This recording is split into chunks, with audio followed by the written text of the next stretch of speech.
अस्सलाम वालेकुम नाज़रीन, सियासत टीवी के कौमी खबरनामे में आपका खैर मकदम है। मैं हूं जसीम निज़ामी। आइए सबसे पहले डालते हैं सुर्खियों पर एक नज़र।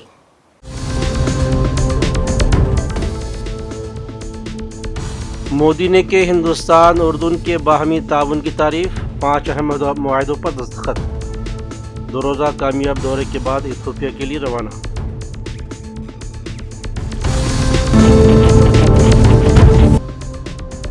नीतीश कुमार का रवैया हिजाब की तौहीन और अक़लियतों के इस्तेसाल की अलामत।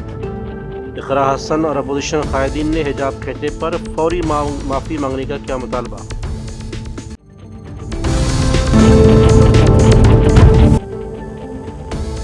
नेशनल हेराल्ड केस में सोनिया और राहुल गांधी को बड़ी राहत। अदालत ने ईडी की चार्जशीट सुनने से किया इनकार।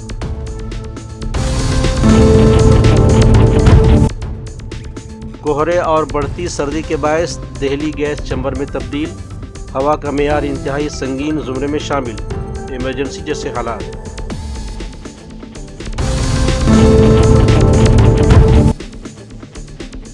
और शिमाल में कोहरे का कहर। दिल्ली आगरा एक्सप्रेसवे पर 7 बसें आपस में टकराकर जल गईं। 4 लोगों की मौत, दीगर 25 जख्मी।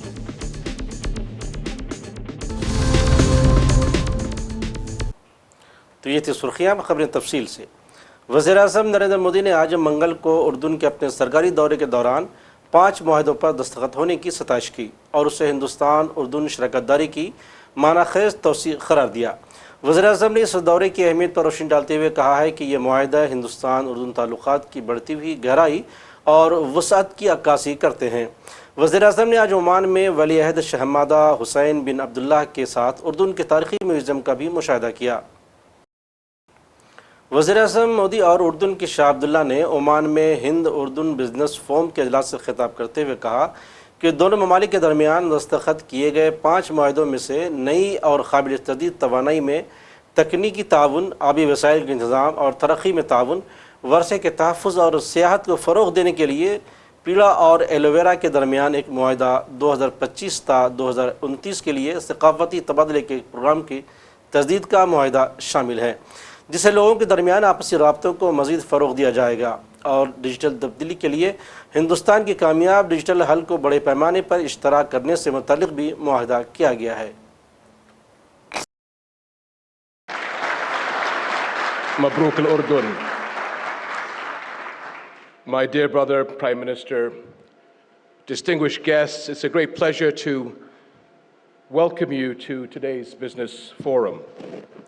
I hope that your exchanges today will prove successful in expanding economic and investment cooperation between Jordan and India. Under the great leadership of Prime Minister Modi, India has witnessed great growth, and we look forward to working with you all to take our economic partnership to further heights. Today's discussions mark an important step for our two nations to advance our shared economic priorities with opportunities to expand into new horizons for cooperation.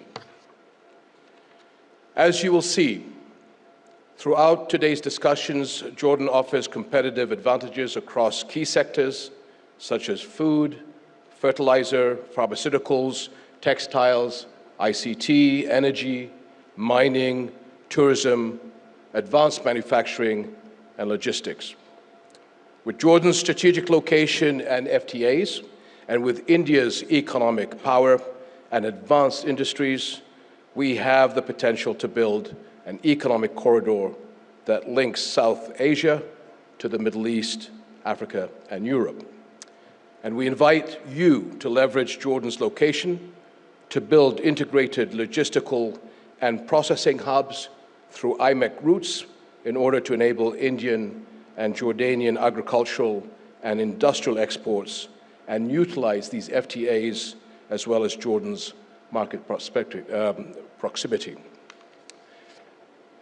This vision is already taking shape through the sectors represented here today, and I am confident that the outcomes of this forum will serve as a catalyst for new joint investments, ventures, and knowledge transfer.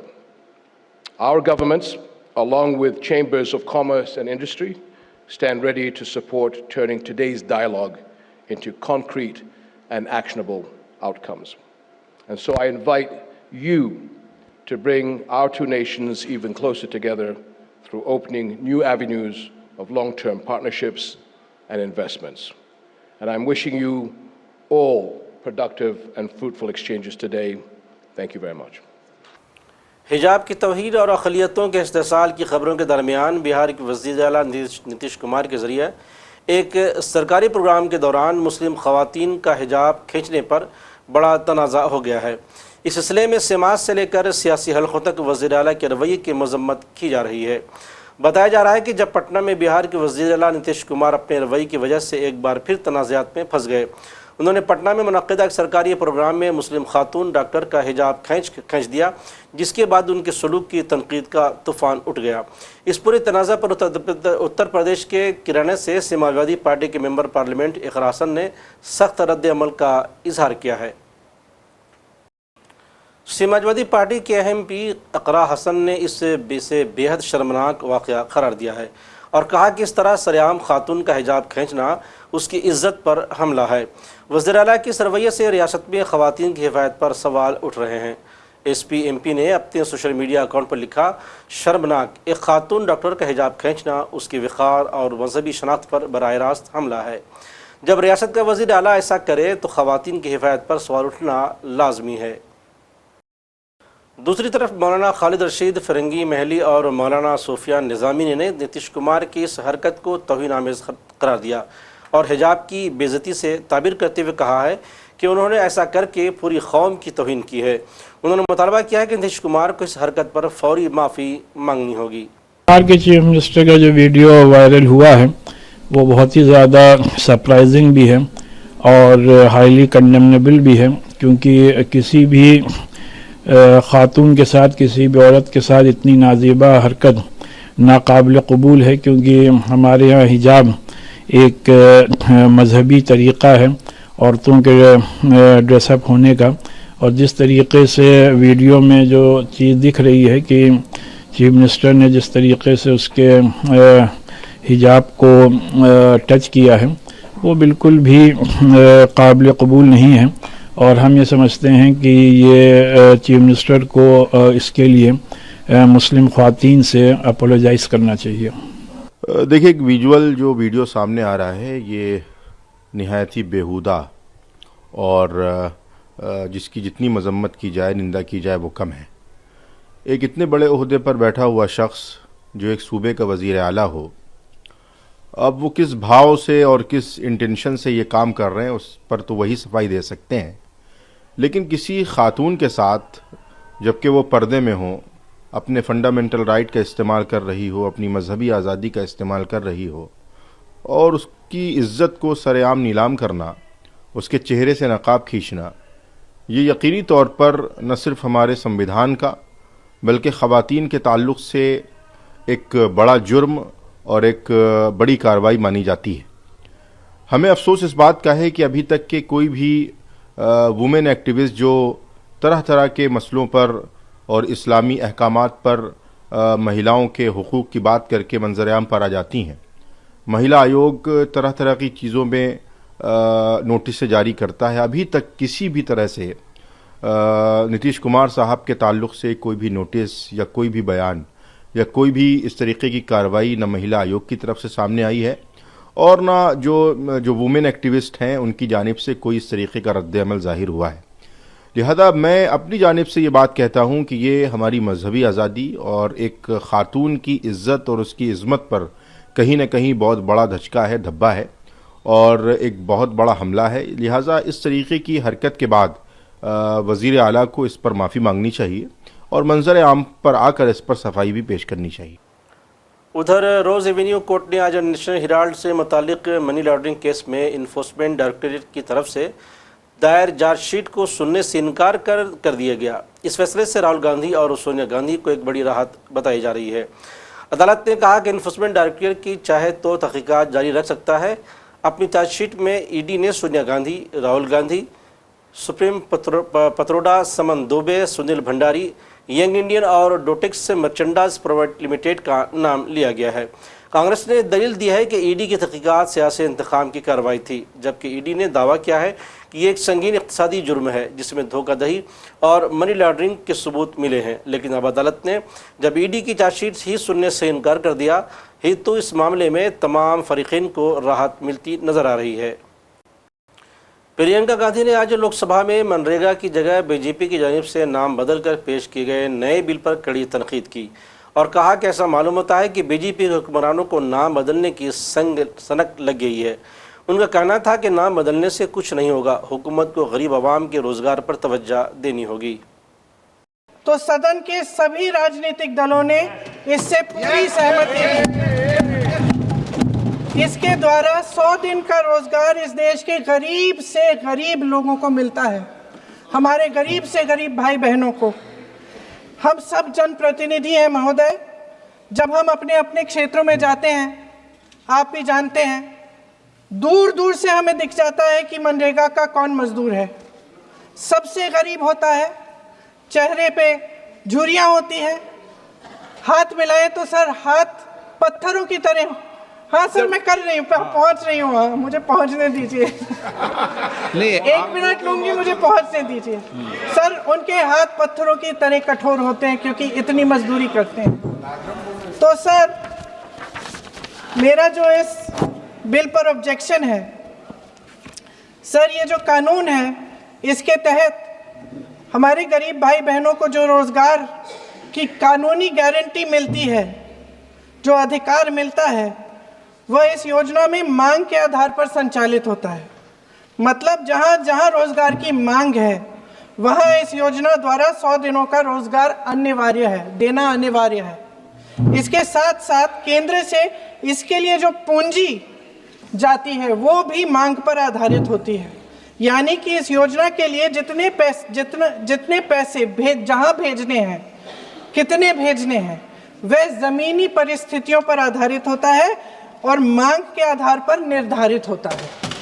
Sir इस विधेयक की अनुसूची 1 में उपनियम 4(1) और 4(2) द्वारा केंद्र को इजाजत दी गई है कि वह पहले से ही निर्धारित कर लें कि कितनी पूंजी कहां भेजी जाएगी। इससे संविधान के 73वें संविधान संशोधन को नजरअंदाज किया जा रहा है। सर महोदय, इसके जरिए ग्राम सभाओं को इस योजना की मांग की जमीनी परिस्थितियों के आधार पर तय करने का पूरा अधिकार दिया जाता था। आज वो अधिकार कमजोर किया जा रहा है। सर आखिर बात है, 1 मिनट, जब आप इस पे पूरी डिटेल चर्चा हो तो आप डिटेल बोलना। इस पे आपकी पार्टी शुरुआत है सर, अभी ये शुरुआत है। सर जो हमारे संविधान की जो मूल भावना है कि हर एक व्यक्ति के हाथों में शक्ति होनी चाहिए, वही मूल भावना पंचायती राज में है और उस मूल भावना के विरोध है ये जो अधिनियम जो ये विधेयक आ रहा है। उधर सोनिया गांधी ने राज्यसभा में आशा और आंगनवाड़ी वर्कर्स का मसला उठाया और मोदी हुकूमत को कड़ी तनकीद का निशाना बनाते हुए कहा कि आंगनवाड़ी और आशा वर्कर्स को रोजगार फराहम नहीं किया जा रहा है। Honorable Chairman, sir, thank you for giving me the opportunity to take up an important issue. I rise to draw the urgent attention of this House to the continued distress of women workers implementing critical government programs, ASHA workers, Anganwadi workers and helpers, and the community resource persons under the National Rural Livelihood Mission. Sir, these initiatives are intended as pathways to women's empowerment. However, despite their vital contribution to public service delivery, these women workers are overburdened and underpaid. Across the country, ASHA workers undertake immunization, mobilization, maternal health, and family welfare. Yet, they remain volunteers with low honorarium and limited social security.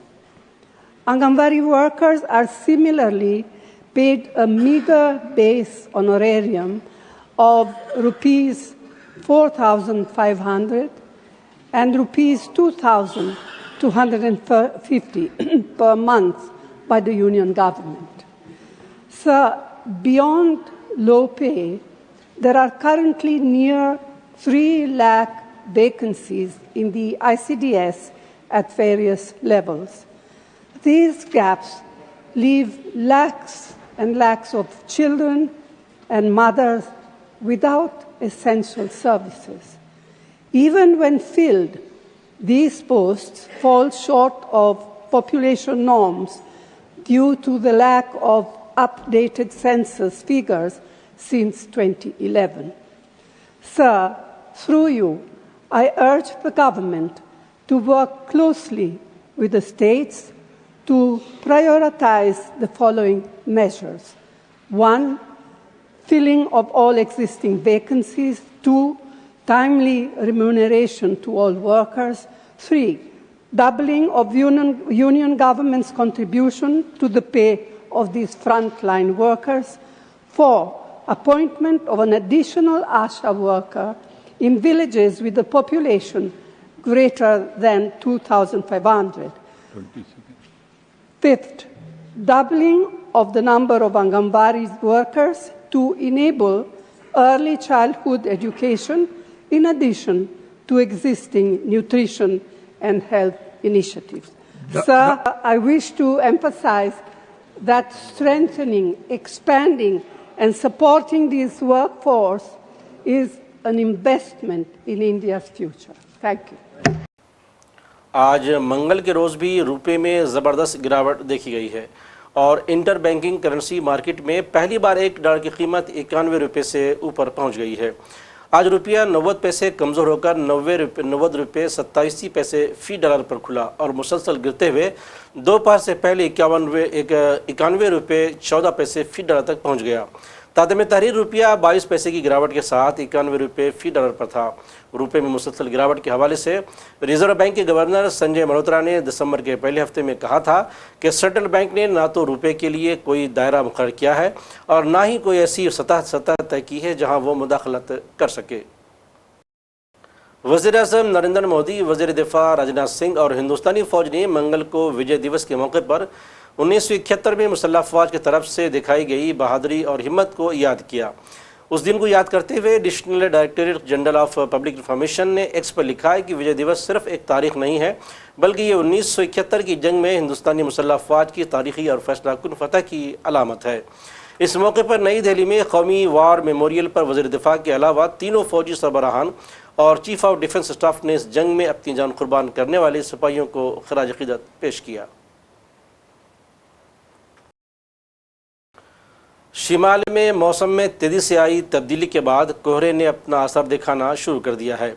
इस दौरान उत्तर प्रदेश के मथुरा में Delhi Agra expressway पर आज अलग सुबह खौफनाक हादसा पेश आया जिसमें यके बाद दिगर 7 बसें आपस में तसादुम से टकरा गईं। हादसे के बाद बसों में आग लग गई जिसमें कम से कम 4 लोगों की मौत हो गई जबकि 25 दिगर जख्मी बताए जा रहे हैं। बताया जा रहा है कि मथुरा के बल्दिया थाने के इलाके में घने कोहरे की वजह से 7 बसें आपस में टकरा गईं जिसके बाद उनमें आग लग गई। फिलहाल आग लगने की वजूहात के बारे में कुछ नहीं बताया गया है।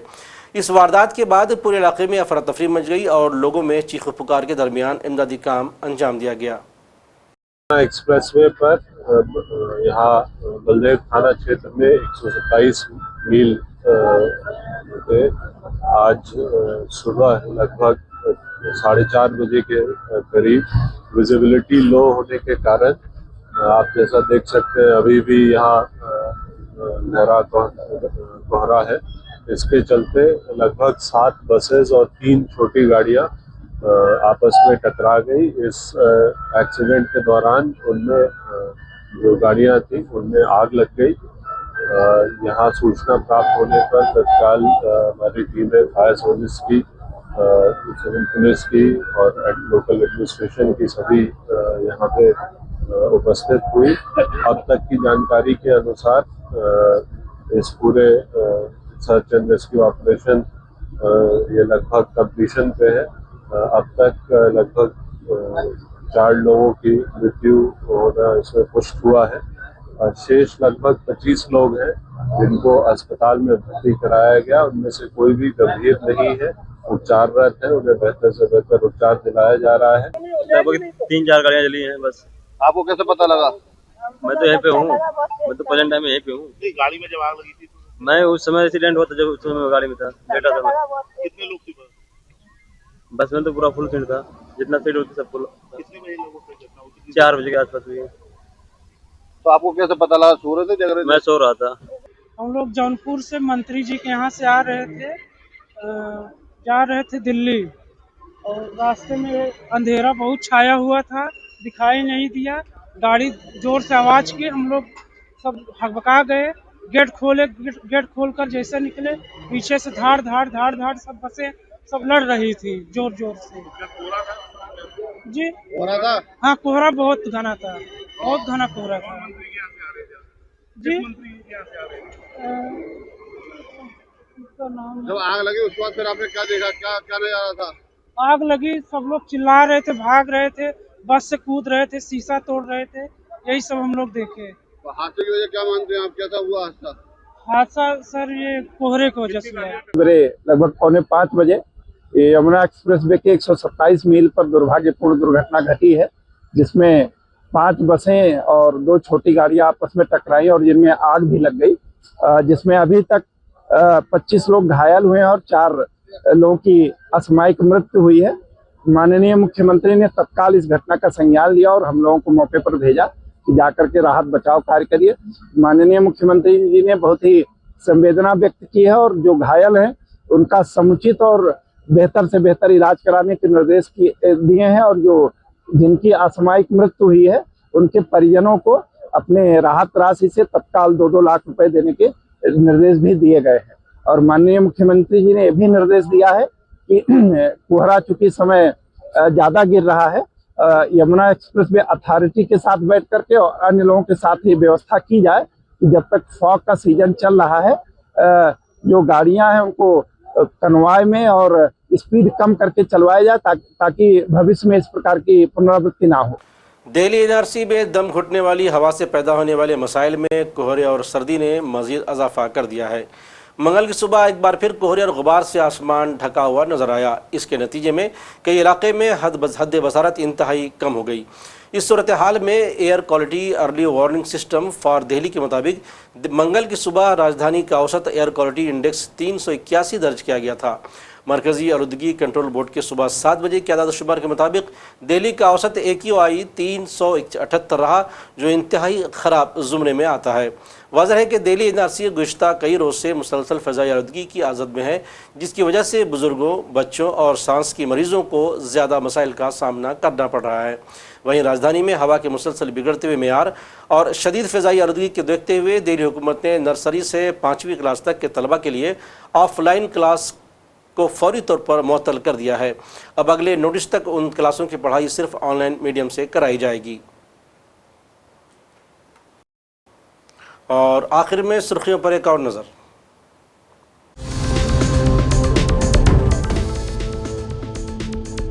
मोदी ने के हिंदुस्तान उर्दून के बाहमी ताउन की तारीफ, 5 अहम मुआहदों पर दस्तखत। 2 रोज़ा कामयाब दौरे के बाद इथियोपिया के लिए रवाना।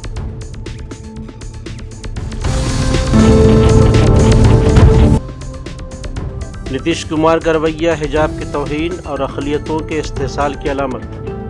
इक़रा हसन और अपोजिशन कायदीन ने हिजाब कहने पर फौरी माफ़ी मांगने का किया मुतालबा।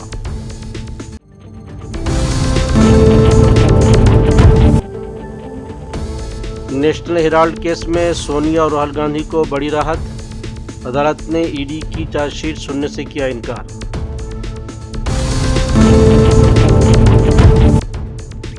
कोहरे और बढ़ती सर्दी के बायस दिल्ली गैस चैम्बर में तब्दील।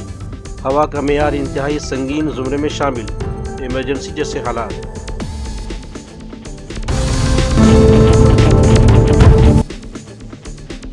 और शिमाल में कोहरे का कहर। दिल्ली आगरा एक्सप्रेसवे पर 7 बसें आपस में टकराकर जल गईं। 4 लोगों की मौत, दीगर 25 जख्मी।